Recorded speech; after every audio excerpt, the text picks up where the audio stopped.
You guys want to talk about Penn State. It actually is a tough halachic issue, and one that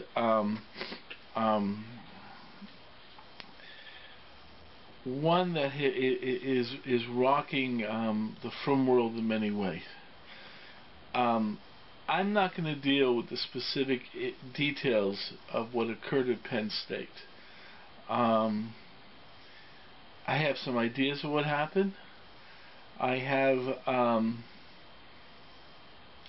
there seems to be there's defenses being made and so forth and so forth, and in a certain way it's important for us not to judge someone guilty before they're guilty. The fact is that in halacha, a rush is defined when Bezdin defines a person as a rush. We're going to talk about that as part of this issue over here. But the fact is that you guys don't hear me? Hello? Okay. The fact is that it's a very real issue. The whole thing is a real issue in the sense of what do you do with how do you respond to things with the amount of knowledge that you have of it. See, what it comes down to is this, and it's really, it reflects the dialectic nature of halacha and how powerful halacha is in terms of balancing between various concerns.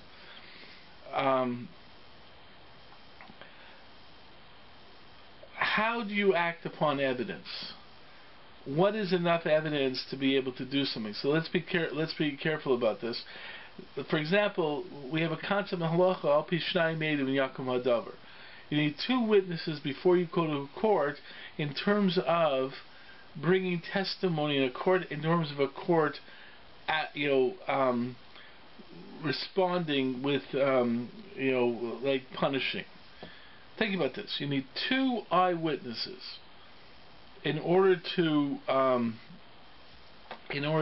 punish someone. Okay.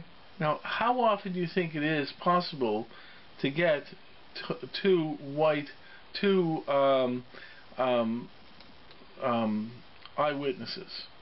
How possible do you think it is to get two eyewitnesses? Right? How often? I mean, seriously. How often do you think how often? So the truth is the very, very difficult standard of evidentiary rule. Okay? Right? It's a very, very strict standard of evidentiary rule. How you doing, Eddie? Nice to see you back here. So the fact is that in halacha you have this rule, two eyewitnesses.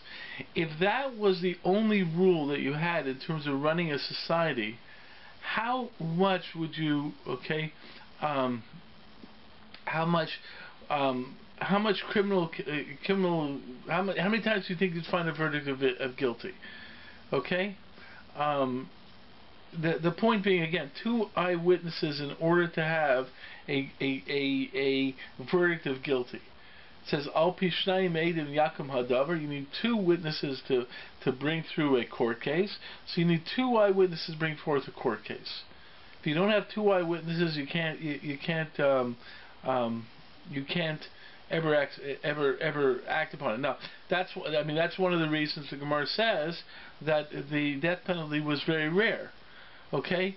One of the reasons is because of witnesses. Eddie's saying is because of witnesses. The fact of the matter is the evidentiary rules within Torah were very, very, very strict. Very hard. Two eyewitnesses. Not only that, they had to give a warning beforehand, and there's issues of whether they had to see each other, and so forth. But the point is, it's a very, very strict evidentiary rule. Now, if you had this concept here in our society, what do you think would happen? How many times would you get a guilty verdict? Okay? How many times do you get a guilty verdict? Okay? Now, Eddie's writing, this tells me the Torah Hashem wants people to live. Okay? Torah of life. But on the other hand, If you're a Torah life, you want to have a society. You don't want to have murderers walking around who figure out the way to get out of it is just by killing in quiet. I once asked this question at a shiur of mine. Okay, a gang of murderers go into a girls' school, right? Lock the doors on the inside in the girls' school and gets everyone down into the assembly room or the gym. Okay? And then, when they get everyone to the assembly room or the gym, they put the men, the teachers, whatever it is, up on the stage or in the center, and they put all the girls around and all the women around. And they say to them, listen, what we're going to do now is we're going to kill all the men, and nothing's going to happen because you're all women, and women are not deemed to be witnesses in the Jewish court. So they kill all the men in front of the women. All the women see they kill all the men, and then they go outside. Then the guy goes outside with the gun and so forth and yells, "Hey, we just killed all the guys in that building." Because there's a law there's a law in the court system that says a person doesn't make himself in a rasha, so a confession does not have validity in a Jewish court. So if you confess to a crime, you don't get punished in Jewish court because you need two witnesses. Okay, so you think about this. It's a remarkable standard. Okay, in some ways it's very strange. A guy confesses and doesn't get punished. A lot of interesting concepts over here. But let's go back to this. So what do you think happens to these guys? They go in, they kill all the men right in front of all the women, and they go out and they yell that they killed all the men. What do you think happens? What do you think happens? Come on, let me hear what happens. Someone, tell me what happens. Anyone want to tell me what happens? Okay, everyone's saying hello on the WEBSHIUR here, but no one's telling me what's happening. I just want to check to make sure that we're taping from the other shiur. Okay, so what happens? Okay, come on, someone tell me what happens. Okay, so if the guys actually got off scot-free with no response and nothing of that nature, okay, the question again is, guy walks in, or a group of guys walk in to a girls' school, okay, a Jewish girls' school. They lock all the doors leading into the school so no one can come into the school. They take everyone to the store down to the assembly hall or the gym or whatever it is. They go down there, okay, and then they get all the men up on the stage, and they shoot all the men they kill all the men in front of the women, okay, and then they let the women go, and then they go outside and they walk outside as well. Say, we just shot all the men inside the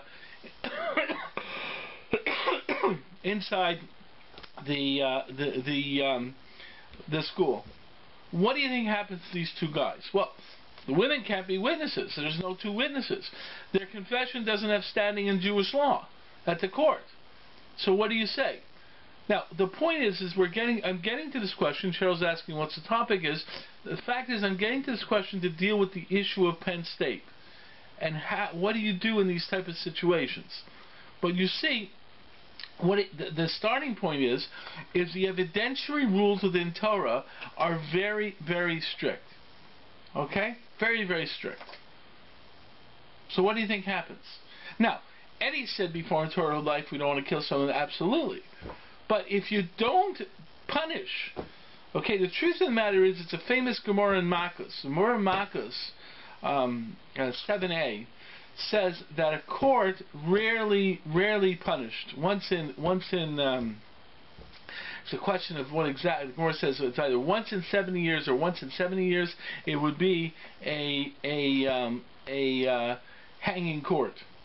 Okay, then Rabbi Akiva and Rabbi Tarfon both say that if they were ever on a court, they would never execute anyone. Because there's enough challenges to evidentiary rule. If they were on a court, they would be able to destroy the testimony of any witness. So I can't remember if it's Rabbi Gamliel or Rabbi Shimon Gamliel, I think it was Rabbi Shimon Gamliel, says if you do that, you're going to increase the amount of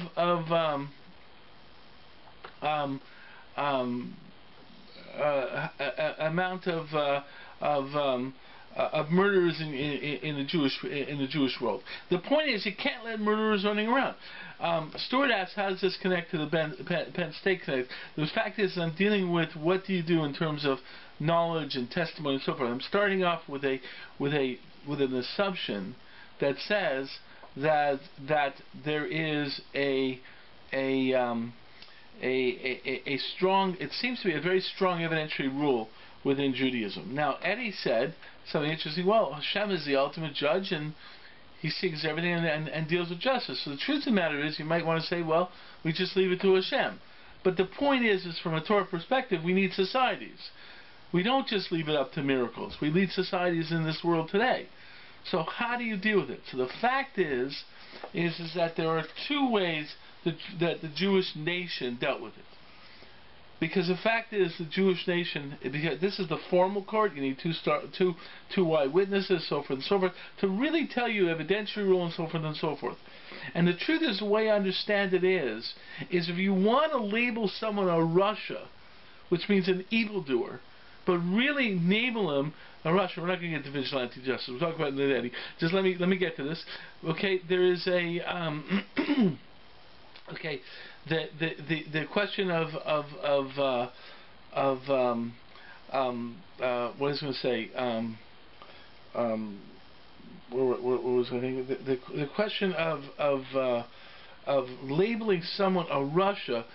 That's one of the rules that happens in Bezdin. In other words, to be labeled a Rasha, like you have two eyewitnesses and so forth. But then there's another aspect, which is not an aspect of labeling the person a Rasha. It's an aspect of what is necessary to maintain society. And that the Jewish world had two aspects of the court system that didn't deal with labeling someone evil, dealt with having to take care of society. Now, Stuart thinks there's a more profound issue, and there is. I just want to give a background in terms of evidentiary rule. Okay? There is a far more profound issue in terms of what happened at Penn State, but I want to give an evidentiary perspective.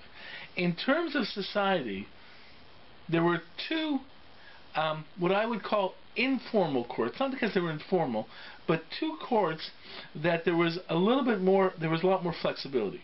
One was an emergency court that was in the Sanhedrin. Now, it was the court, the Jewish court, had an emergency power to do what was necessary to maintain law and order. That's one aspect. So the Rambam specifically says, therefore they can rely upon one witness and so forth and so forth. But there was also what was called, okay, the Bezdin HaMelech, the monarchy court, the court of the king. Okay, the king had his own court system, specifically as in matters of law and order. Now, I should tell you, these two issues of the informal court that came out of the formal court system for the needs of society, and the Bezdin HaMelech, the court system that was tied to the king, both were specifically only for law and order. So, for example, the Rambam specifically says, like, for example, if a guy got off on a technicality, okay, and there were a lot of technicalities, the two witnesses were challenged, their testimony was thrown out, and so forth and so forth. If it was a question of Chilul Shabbos, guys went free. If it was a question of eating kosher, they went free. If it was a question of anything to do with law and order, murder, theft, and so forth, the Rambam said, okay, the informal court system gets involved. There's also the aspect of the informal court system in terms of what happens in terms of the court. Like, for example, remember the famous case of Shlomo Melech, of King Solomon, with the two mothers? Have you guys ever think about this? Okay, the two mothers come and say, "This is our baby, that's their baby." What does Shlomo Melech say to do? Says, "Okay, split the baby." Okay. You ever thought, how did that work? Split them in half, right? How did that work? Split the baby in half. Kill the baby, right? Okay? And the real mother would say no. But the only way that could work is if they would have done what Shlomo Melech said to do. You have to understand the power of the king. If the king would have said, okay, split the baby. Remember, he was in his judicial role. The Bezdin HaMelech, the court of the king. He was in the judicial role. That's why they came and said, what do we do here? He was acting in the judicial system. He had enough power to say, split the baby, cut the baby. And they would have done it. If everyone had said, no, the Shlomo Melech could never have made that ruling, no one would have done it, he would have done it, so then it never would have come to that conclusion. It was only because once he said, cut the baby in half, that people would have done it. And they would have believed it, no matter, even though Shlomo Melech was a tzaddik and so forth. They would have done it, they would have believed it. So what comes out of all this? Comes out of all this is a remarkable thing. That the king's court had tremendous power. Yeah, Shlomo Melech, by the way, the king had to know a lot of Torah. But the fact is that that's why the king always had a Sefer Torah with him.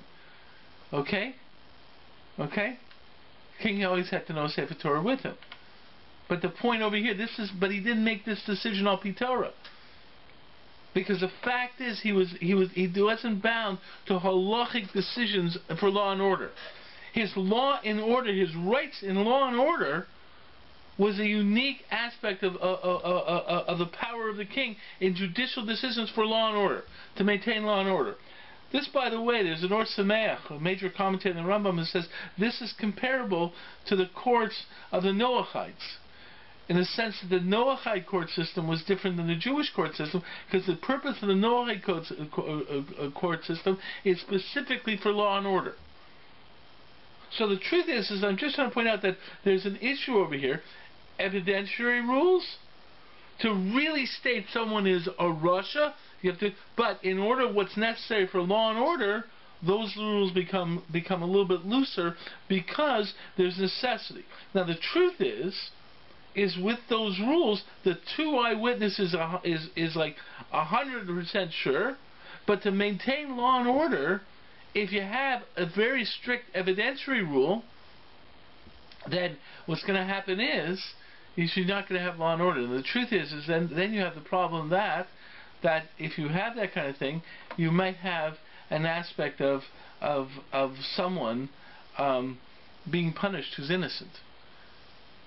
Okay, everything is a judgment call. So if you're overly concerned, I mean, the truth is it's a very difficult thing. If you're overly concerned about never finding an innocent person guilty, then the consequences could be the breakdown of society. On the other hand, if you have easy rules of evidence, you also will not be you won't be careful about the individual. So the Torah world deals with this inherently. The halacha deals with this, and basically tries to balance these concerns. Okay, so that's a very important perception over here. That when you're looking at Penn State, okay, that what you have over here is you have a case, and I don't want to get into specifics. A case of someone did something wrong, okay, and how is this to be reported, and so forth and so forth. And the question is, the first question is how, what is the standard of evidentiary knowledge that's necessary? That's really a substantial issue here. In other words, if you know 100% that this guy did something wrong, then of course you have to take action. But what happens if you don't know 100%? How do you work with it? How do you work upon testimony and someone else telling you something, and so forth and so forth? This is one of the primary issues in the halachas that deal with these issues. Now, let's take it to another halachic area. I'm just pointing out the evidentiary necessity to act is an issue. Talk about that. There's also another issue, okay? And it's an issue that many people don't really recognize. It's the issue of Lashon Hara versus Al Talmud Al Dam Riyacha. Two different rules in halacha. Everyone knows the rule of Lashon Hara. You cannot speak Lashon Hara. You cannot speak evil about someone. And for sure, you can't be Motzi Shemra. You cannot spread false statements of evil against someone. Right? Very major rules in halacha. You know, don't spread evil, don't talk about people, so forth and so forth. Very, very significant rules. So the question always comes up. It's remarkable. This question you're going to find mind-boggling. It comes up in shidduchim when people try to arrange things. They'll say, "This girl is about to get engaged to this guy, and I know things about this guy that no one has told this girl, and I think the girl should know it before she makes a decision." And a lot of people will say, "But you can't say those things because it's lashon hara." It's saying speaking badly about the person. For sure, you can't say you're Motzi Shemra. If you're lying, for sure not. But you're talking about knowing things, right? Okay.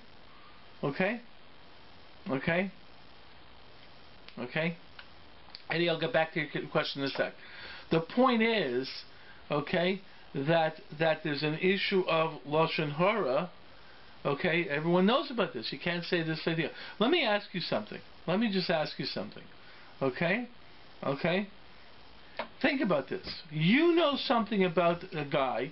This girl's about this. They're getting close. You think that they're possibly they're going to be engaged very soon. No one has told this girl about this situation. Should you tell him or not? You go up to someone and say you can't. It's lashon hara. Let's make it very real. You know the guy's manic depressive and has a tendency, when he's on medication he's okay, but he has a tendency to go off medication.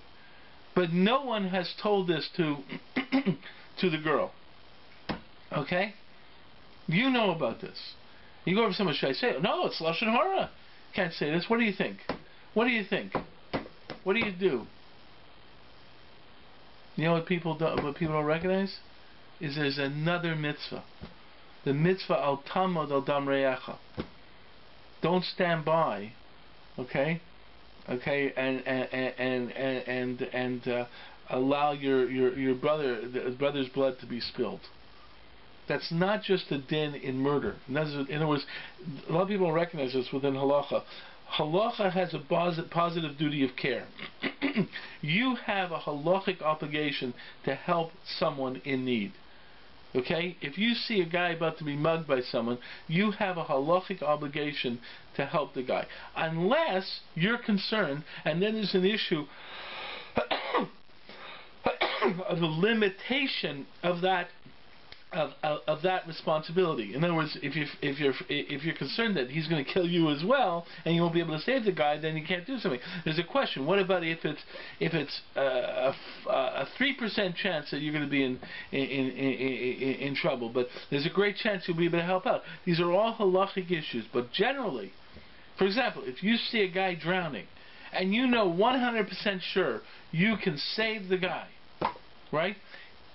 From my understanding, according to most places in North America, according to most states in the United States, most provinces, I'm not sure about the provinces, that's changed, but the fact is, and I think there's actually, in the states it's also changing, but the fact is that we have a perception of a positive duty of care.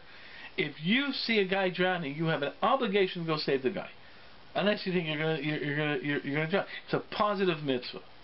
This extends not just because the guy's drowning. This extends to a person's money.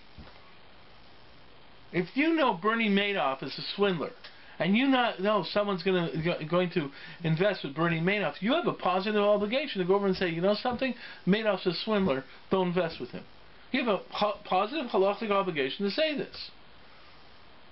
Now, the truth is that in the same way, you may have a positive obligation to tell this woman about the guy she's going out with in order to protect her. Lashon hara on one side means don't spread, for sure, don't spread false rumors, don't spread rumors versus fake rumors. Okay? Like a lot of gossip, inquiring minds want to know. Well, I can tell you, a lot of things in the Inquirer you don't need to know. Right? So the fact of the matter is all it is a gossip rag. We don't care about that. Knowing that Chaim Yankel cheated on this Chaim Yankel star, maybe I should, I'm using Jewish words, I'm not trying to say, Chaim Yankel cheated on his wife and so forth and so forth, but it's not nogea me at all. What do I need to know it for? That's Lashon Hara. But if I know something that is really necessary in terms of helping someone else, in terms of necessity, in terms of protecting society, then I have an obligation to express that knowledge. So, the thing is that what I've really pointed out to you, okay, now let me just point out, Eddie, you've asked two good questions, okay? The question of David Melch is an issue a Lashon Hara because people spoke badly of David Melch. Okay, that's something that is we're told the story. So with the Chumash is a nach. When we read Chumash and we read about certain events, is that sort of like God's allowed to say Lashon Hara? Okay, that's something I'm not going to deal with right now. But obviously these are stories we have to deal with. You asked another question about what if a person truly is reformed by his deeds and does care for his fiance. The fact is that something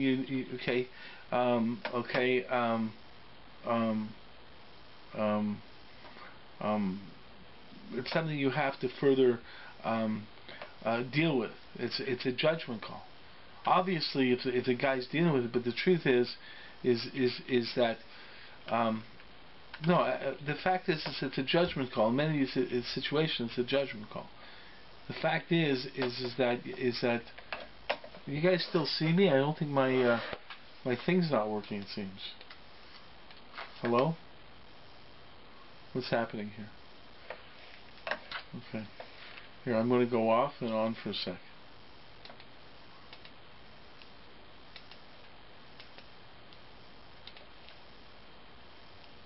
Okay, am I back on? But it seems my okay. I don't know what's happening. It seems I lost my picture. Okay, we lost the picture.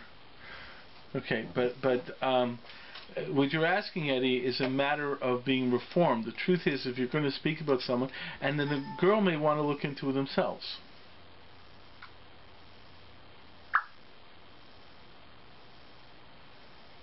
Okay, we got lost here. I'm back. You guys see me? No. I'm back. Okay, I don't know what's going on with my picture. You guys hear me? Tell me you can hear me. Okay. I know we got disconnected here. We lost the Nishma site thing.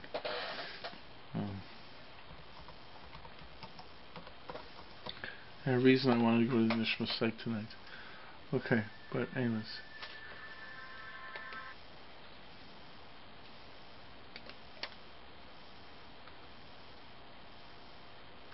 Okay, so okay.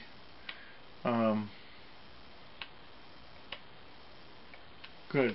Okay. Anyways, okay. So let's get into this here. So the point is what I'm really trying to say is that there is an interesting balance in Jewish thought. Okay. Okay. Stuart, let me get back to you in a sec, because you're asking a good question. There's an interesting question in terms of this balance. I've showed you two cases of balance. One case is the strict evidentiary rules of evidence in cases, but also the needs to protect law and order. I pointed out the heavy penalty of Lashon Hara, and it's really wrong to do something, but there's also has to be this question of al tamid odam re'echa, not being concerned about someone else. And the fact is that in these things, it's really a judgment call. And when Eddie asked that question about what else the person has done tshuva or says now he's going to take his medication, the fact is that it's a matter of what information you should say and how that information should be said. And it's also a matter, should the girl know about this issue and recognize that doesn't mean the guy's going to continue this behavior into the future. The truth is when it comes to interpersonal relations, there's no strict halachic black and white rule, because there's always the aspect of the human being. Now, Stuart, you wrote beforehand something which I don't quite understand. I need you to explain this to Rabbi Jempelkor. I'm not sure what you mean by that, but you need to tell me, okay? And then you asked the question, you said that is that there's something that's prior to the questions of evidence, and that is jurisdiction. Okay? And I'd like you to explain a little bit more what you mean. Now, obviously, there's an aspect of jurisdiction. The point is, okay, well, that's the whole point. The point is the need to warn someone of a real menace. That's what I'm saying, that evidentiary rules, that's what I was pointing out. The evidentiary rules that says, Opi Shnayim Eidim, they need 2 witnesses, that I understand to be to label this person a rasha, an evildoer. One aspect of justice is nothing to do with society. This person is an evildoer and needs to be labeled and punished. Okay? Labeled and punished. That's one of the Torah mandates. In that regard, we have extreme rules of evidence. 2 eyewitnesses. But then comes up the issue where it's not a matter of whether this guy's a rush or not, it's a matter of what you need for law and order in society. So even, for example, let's say in American law, Canadian law, if a person is a mentally incompetent and would not be found guilty in a court of law, yeah, he'd be not guilty due to insanity. But if the guy was out there doing something and a policeman had to shoot him, there wouldn't be an issue. Because that was for the purpose of protecting society. So the truth is, there's a difference. That's what I'm trying to say, is the difference over there. But the point is, even to protect society, you have to have this aspect of evidentiary rules. What I'm going down to Lashon Hara is that you have another issue in terms of I was concerned not to speak badly about someone else, especially not to say falseness about someone else, but the fact is that has to be balanced with the need to protect society. Okay? So the point is, though, within halacha, is you got to make sure, you got to recognize the intensity of this decision. So the point is how much evidence do you have? What really is the evidence that you have? Okay? Okay? Okay. By the way, okay? Okay. Okay, so the point is Stuart is raising the question, and now he's raising the question he means by jurisdiction. He asks the question like this: in our society, we live in places where halacha is not the primary guiding jurisprudence for many crimes. Sexual abuse and pedophilia are prominent among them. So the first real question is, should a criminal be reported to the secular authorities? The point is the first issue I'm raising that is reporting to the secular authorities is the issue of protecting society. Okay? So I'm going to rephrase your question in 2 parts. There's another concern which you're raising, which is that in halacha there's a concept called Masira. You are not allowed to take a Jew before the secular courts. Okay, and there's a tremendous amount of issues in that, especially if the courts were basically very anti-Semitic and so forth and so forth. The point is, though, is that rule does not really apply when well, there's issues like this, but especially in sexual abuse cases, there's no issue about that. If the way you have to protect society is by going to the Jewish society, if you're talking about anything in society, the way you protect society in general, especially if you want to protect the Jews in the society, is by reporting to the secular authorities. The question is, what is the standard of care on the evidence to report to the secular authorities? That's an issue. Okay? In other words, what is the amount of evidence that you need in order to report it to the secular authorities, okay? Because it is proper to report to secular authorities to protect society, even in terms of protecting the Jews in the society. So the question then emerges 2 ways. What happens if the evidentiary rules within Torah are different than the necessary rules within the secular society? That's an issue. In other words, what the secular society demands for like a doctor, they don't demand it the same way. But in Jewish law, everyone has this obligation.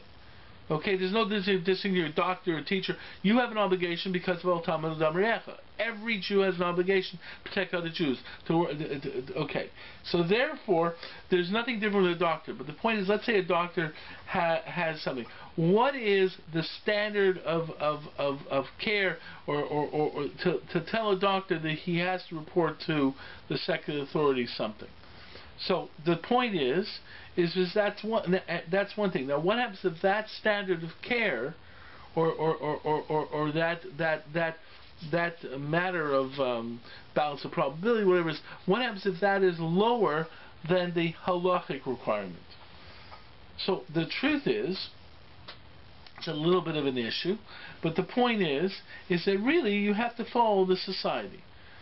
Okay, the society is making rules. We live in a secular society and we should not be criminals in society in matters of law and order. Okay, the fact is this is a law and order situation.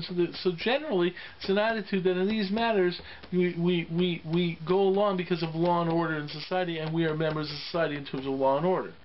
Okay, they're not telling us not to do Milah.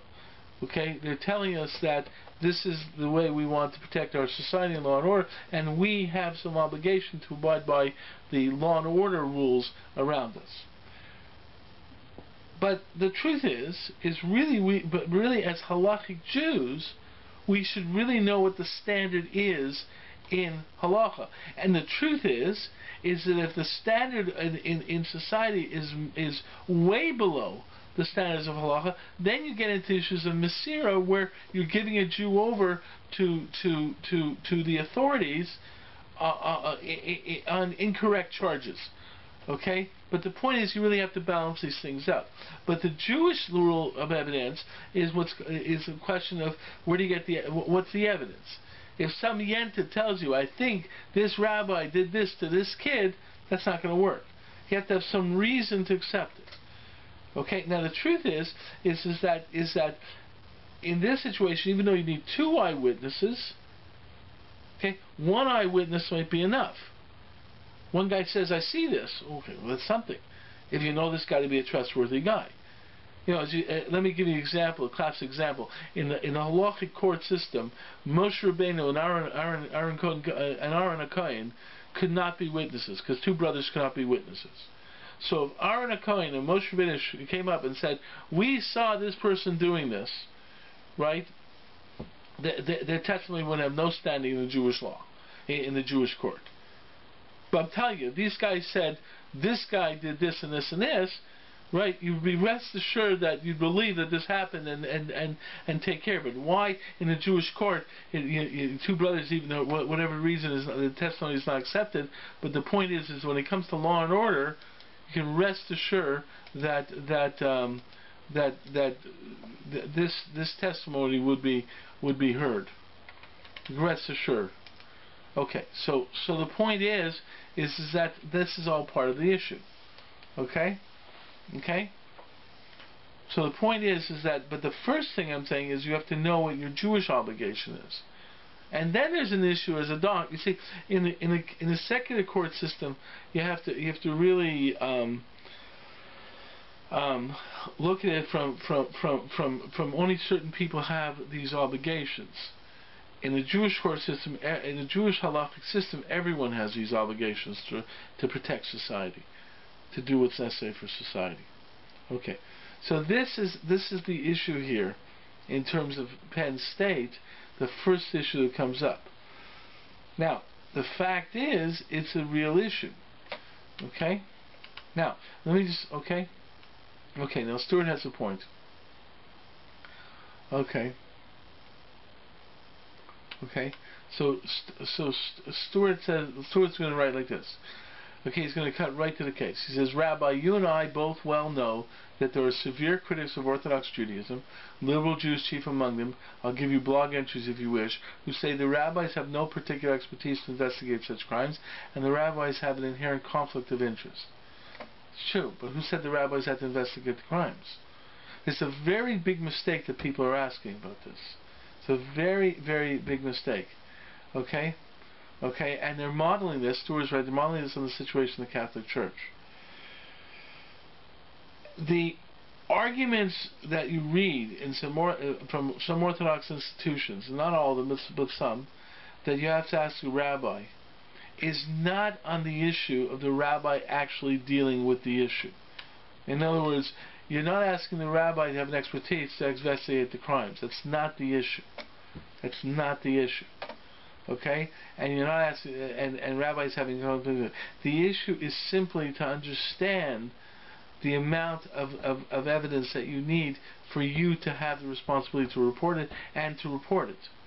See, what's occurring is, let me try and point this out. Rabbis cannot make determinations of whether a guy really is a pedophile or something like that. That's not a rabbi's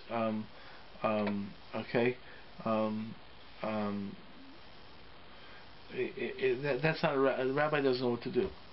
Like you're asking about the significance of Penn State, is the propensity to cover up is probably universal. That's true. The fact is if someone wants to cover up for another Jew who's a pedophile, okay, for some reason some institution does this and so forth, that doesn't mean that because they're a Jewish institution or Orthodox institution that they acted correctly. Because there is a human tendency to try and cover up, as you pointed out, a tendency to cover up for different reasons. You might be concerned about what happens to the organization, but the fact is I'm going to the real root issue in terms of the halacha. The question in halacha is not if you really have, evidence that, or a real reason to believe it. The question is if some yenta tells you something. Okay?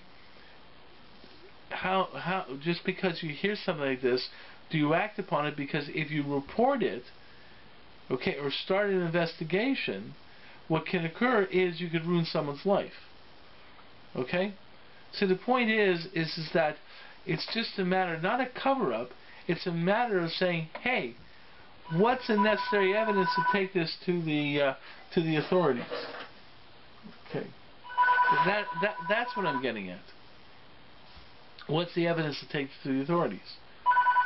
The point is that obviously, just because you heard a rumor, is that enough to do it? That's a real problem. Okay? On the other hand, not taking rumors seriously is also a problem. There's always issues about what people mean, what people don't mean, and there's always a possibility for some, as you say, liberal rabbis to attack Orthodox rabbis based on the behavior of some. There's actually an article in the Toronto Star yesterday. The Rabbi Emeritus of Holy Blossom sort of made a comment about how about the all boys club in the Orthodox synagogues. That, men like going there because of the all boys club. The fact is there an attitude? I'm sure if some people come to davening that they're hanging out with their friends, the boys, and so forth and so forth. Yeah, I'm sure there are people like that. But is that what Orthodoxy is about? That you want to keep it separate seating because you want to have a boys club and it's, for that camaraderie? Come on. So the point is but a liberal Jew can do that to attack him. The point is there's a possibility that there's someone in the world of Orthodoxy who's thinking like the same way the Catholic Church tried to deal with things? Yeah, there's a possibility. Okay? I can't say there's nothing like that. But the truth is what you do find within Orthodoxy is this remarkable feeling of this issue. Because of the concern of Lashon Hara, and because of these concerns, we think very differently. If you really think about it, in terms of, let's say, the questions of saying something bad about someone, in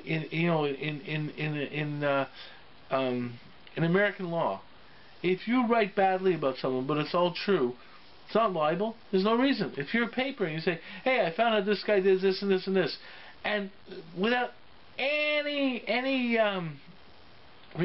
reason without any reason for people to know this information. You just want to tell, and it's true, it's totally okay in American law. In halacha, it's not. So we have really concerns for the propriety of the situation and the balancing of concerns. So you want to make sure that this is that there's real reasons to start the investigation. You don't want to, obviously you don't want to protect the pedophile. But on the other hand, you don't want to have someone accused of something when he hasn't done it. Okay? Right? As Eddie points, you're literally killing someone's character. So this is a very real issue. Okay? And that's all I'm pointing out. Now, going to a rabbi is basically saying, and if you read the statements, like the truth is one of my daughters is very much involved in this subject. She works for an organization called Teach Our Children. And you could Google Teach Our Children. What it is an organization that's devoted to teaching Orthodox Jewish mothers about the problems, and to teach Orthodox Jewish mothers how they could pick up on the fact that this may be that someone is bothering their child. Okay, so teaching Jewish mothers, Orthodox Jewish mothers, okay, about how to pick up on this. So she's very much involved in this, and she told me that she read the latest Aguda statement on it, and really it was pretty straightforward. Aguda says, listen, all we want you to do is check with the rabbi. Obviously, you know 100%. You saw it happen. Okay, what the halakha says, reglaim l'davar. It's you have pretty good reason to think this. And all these go straight to the authorities. You don't have to get permission of a rabbi. It's if you're wondering, I don't know, I heard the Sienta told me this, I don't know what to do, and you go to a rabbi, and then he could have says, and hopefully you go to a rabbi who has a little bit of knowledge of what he's talking about. But not that the rabbi makes a decision. The rabbi has to look at the facts and says, hey, you know, this is on the matter of whether there's something really happening here. I mean, you know, like, and all it's doing is just, I think really what it's doing is getting people to think about the issues. Now, are there people who can't think their way out of the paper bag? Yes. Are there people who can't work in the gray? Yes. Are there people only work in black and white? Yes. So therefore, these people work only in black and white. They need to go to the rabbi and say yes or no. But for people who are intelligent, who are able to work in the gray, they just have to be instructed about the tension of this issue. And if you knew the tension of this issue, then you'd want to talk it over with someone else before you went to the authorities. You'd want to talk. So a rabbi is an intelligent person to talk about. But it's not like I need a sucked in from a rabbi in order before you go. It's a matter of, hey, make sure that you don't kill someone's reputation based upon some rumor. On the other hand, protect the kid. So it's all that you're really saying, and the halakha is bringing this up, is be careful. Unfortunately, sometimes it's mentioned, in fact, because you recognize that people can't think their way out of a paper bag. You have to say black and white to them to do it. Alex asked the question: do I think halakha is doing a better job protecting the innocent against accusations in the American civil law? I don't know the answer to that question, because well, you know. It means what do you mean by that question? Halakha, as we pointed out, let's see, take the balance of the issue.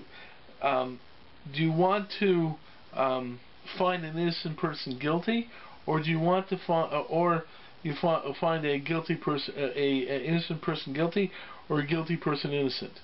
Which mistake are you willing to live with? That's really the underlying question in any judicial system. When we talk beyond a reasonable doubt, a lot of times people see things in the courts and so forth. The bottom line is what you're trying to do is protect society. You're basically trying to say that innocence, that it's worse to find an innocent person guilty than to find a guilty person innocent. And that's why we have rules like beyond a reasonable doubt and so forth and so forth. I think in halakha there's a general tendency to be try hard not to find an innocent person guilty. But in any system, as I pointed out before, if you totally say we will never find an innocent person guilty, you're going to end up with challenges to law and order. Because that evidentiary rule is extremely hard. That's 2 eyewitnesses. That's something of that nature. So the point is, when you ask the question, I think halacha does a better job protecting the innocent against accusations in American civil law. In a certain way, halacha is sensitive to the issue. Halacha is sensitive to the issue. The question is, in the court system, there is tremendous concern not to find an innocent person guilty. But the problem in America is that you also have the media. So the fact is let's say the case in Penn State. Like, everyone talks about this. It's like, the accused and so forth and so forth. And we say it sort of with a joke. You hear these people saying, oh, I better not say the accused because no one has convicted him of it. Hint, hint, but we all know the guy did it. The truth is, in the world of media, there is really, because of the whole way that the papers work and so forth and so forth, it's almost like once a person's accused, he's almost totally found guilty in the court of public opinion. Okay?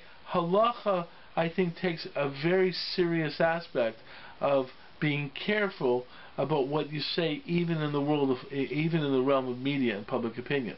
So the point is that it's not a matter in terms of the actual legal system per se, and that's a tough question.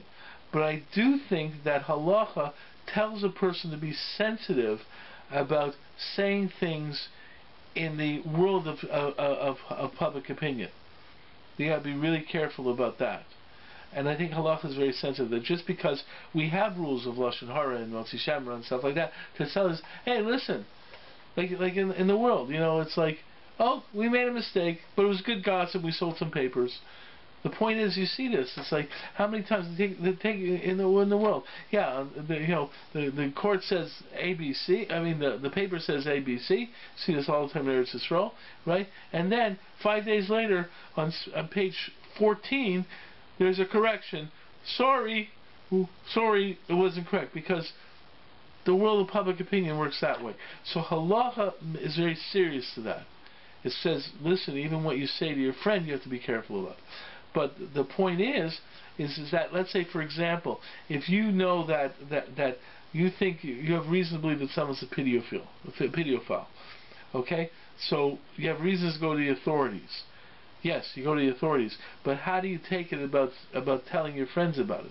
See, in that case, it's a little bit of an issue because you want to protect him from others. So maybe you have to tell other people.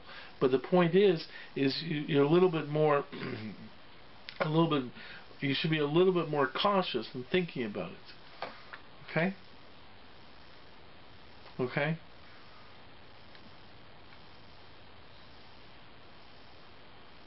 Okay. Stuart is asking an interesting question. Stuart is asking, why has Orthodox Judaism done so poorly in making both its general standards and specific commitment to protecting defenseless children clear beyond the slightest doubt? I think it's tied to, first of all, I think people assume things within Orthodoxy based upon Catholics or whatever. I mean, there is a certain bias in the world to people within our world. What do you call it? More right-wing religions or whatever. That's a simple answer, but I think there's another answer also. To really know what to do demands intelligence. As I said, you have to live in the gray. You have to see things as you have to balance it, know how to think judiciously. If there's a sadness in the Orthodox world, it's that many people can't think judiciously. They can't think about there's this side and there's that side, there's two opinions, there's four opinions, there's this side, there's that side. They have to be told the halacha black and white. I remember, for example, in a totally different situation, I remember once sitting in a sukkah with someone, and it was chilly. It was in Canada, here in Toronto.